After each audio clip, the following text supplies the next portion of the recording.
एक दिन चारों भाई एक पास में ही बैठे हुए थे। सतयुग बैठे थे, द्वापर युग बैठे थे, त्रेता युग बैठे थे और कलयुग बैठे हुए थे। चारों भाई आपस में बैठ करके खाना पीना खा करके चारों भाई बातें करने लग गए। तो उनकी बातों का सिलसिला कुछ उखड़ता रहा, काफी देर तक उखड़ता रहा। तो सतयुग भाई बोले कि मैं सबसे बड़ा। तो बोला युगों में तुम कैसे बोले? द्वापर युग बोला मैं सबसे बड़ा। त्रेता युग बोला मैं सबसे बड़ा। कलयुग बोला नहीं मैं सबसे बड़ा। अब मैं को लेकर के वो चारों धर्म आपस में ही चारों भाई झगड़ने लगे। जिस प्रकार कभी कभार आप लोग भी भाई होकर के भाई से झगड़ने लगते हैं, उसी प्रकार से ये चारों युग भाई सतयुग, द्वापर युग, त्रेता युग और कलयुग, ये चारों भाई आपस में ही झगड़ा करने लग गए कि मैं बड़ा, मैं बड़ा, मैं बड़ा, मैं बड़ा। अब आपस में झगड़ा करते करते ये चारों लोग मारपीट करने लग गए, आपस में ही मारपीट करने लग गए। सतयुग, द्वापर युग, त्रेता युग और कलयुग आपस में ही मारपीट करने लग गए। हम मारपीट इतनी ज्यादा कर दी, एक दूसरे को फोड़ फाड़ भी दिया। अब वो बोले ऐसे अच्छा बात का समाधान नहीं निकलेगा। बोले फिर क्या किया जाए? बोले ऐसे नहीं समाधान निकलेगा, अब चलो भगवान शंकर के पास चलो, वो बताएंगे कौन बड़ा। कलयुग बोला चलो, द्वापर बोला चलो, त्रेता बोला चलो, सतयुग भी बोला चलो, भगवान भोलेनाथ के पास चलो, मैं उनसे पूछता हूँ कि कौन बोला। वो तीनों फूटे फाटे वहां से चारों फूटे फाटे भाई चल दिए। इस प्रकार से रास्ते में भी झगड़ा करते हुए जाए रास्ते में भी झगड़ा करते हुए जाए सतयुग, द्वापर युग, त्रेता युग और कलयुग। मैं बड़ा, मैं बड़ा, मैं बड़ा, मैं बड़ा, जिस प्रकार से कभी कभार झगड़ा हो करने लगते हैं ना, उसी प्रकार से वो चारों भाई आपस में ही झगड़ा करे और मैं बड़ा, मैं बड़ा, मैं बड़ा, इसी बात को लेकर के पहुंच गए भगवान शंकर के पास। भगवान शंकर से ने देखा, अरे तुम चारों भाई ये हाल क्या बना रखा है? बोले क्या बताएं भगवान जी? तो बोला क्या हुआ? अरे प्रभु हुआ क्या? कुछ भी नहीं हुआ था। फिर क्या हुआ? आपस में ही झगड़ा कर दिया। क्यों कर दिया? बोले प्रभु क्या बताएं, इन्होंने कहा था मैं बड़ा, द्वापर बोला नहीं प्रभु मैं बड़ा, त्रेता बोला नहीं प्रभु मैं बड़ा, कलयुग बोला नहीं प्रभु मैं बड़ा।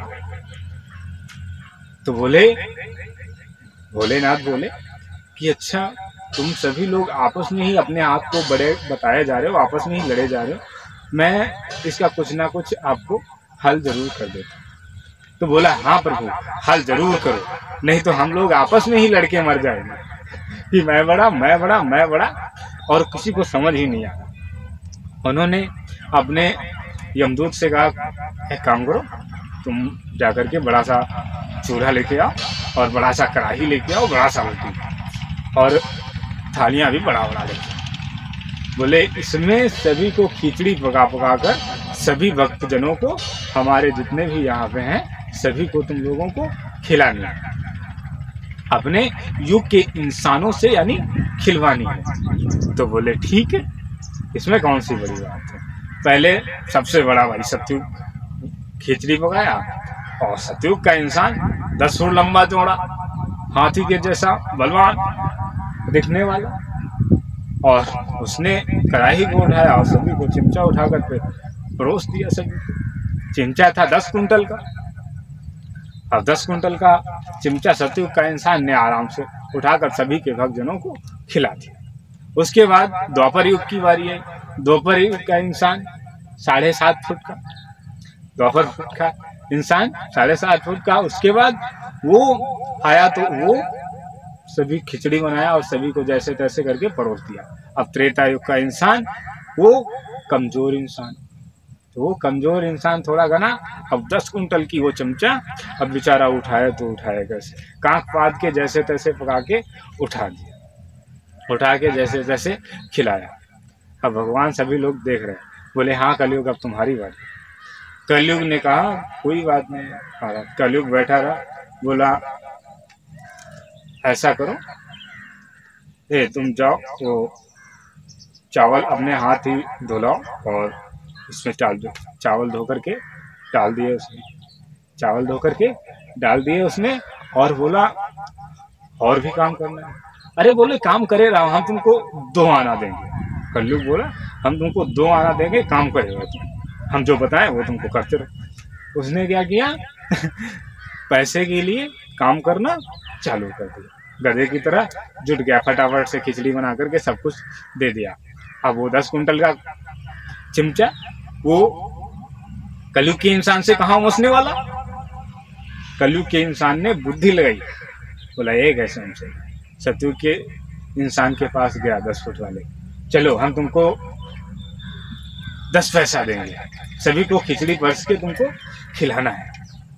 हम तुमको 10 पैसा देंगे, सभी को खिचड़ी परस के खिलाना है। पैसों के लिए वो भी आ गया लालच में, वो भी बोला 10 पैसा मुझे मिलेगा, चलो मैं सभी को खिचड़ी पकाकर, मुझे भी भूख लगा है, मैं भी खा लेता हूँ और इन सभी को खिला देता हूँ। अब कलयुग के इंसान से वो 10 कुंटल की चमची नहीं उठ रही थी। सतयुग का इंसान पैसों के लिए वो काम करने लग गया, क्योंकि जब ये सब कुछ देखा भोलेनाथ ने तो कहा अच्छा अब सभी लोग रुक जाओ। तो सतयुग भी थम गया, द्वापर भी थम गया, त्रेता भी थम गया और कलयुग भी थम गया। अब चारों धर्म थम गए। बोले महाराज अब अच्छा बता दो मुझे कि मैं कौन बड़ा। बोले कौन बड़ा। तो बोले अच्छा अब भी नहीं समझ पाया कौन बड़ा। तो बोले महाराज अच्छा बता दो कौन बड़ा। तो बोले सतयुग अपना आया, मीडियम सा काम निपटा करके सभी को चला गया। द्वाता भी आया, द्वापर युग ने भी अपना काम निपटा के चला गया। त्रेता ने भी आया, उसने भी काक पात के अपना काम निपटा के चला गया। लेकिन कलयुग के पास देखो इसको काक पात के भी उठाने की क्षमता नहीं थी। 10 कुंटल की चमची को, 10 कुंटल की चमची को क्षमता नहीं थी इसको उठाने की।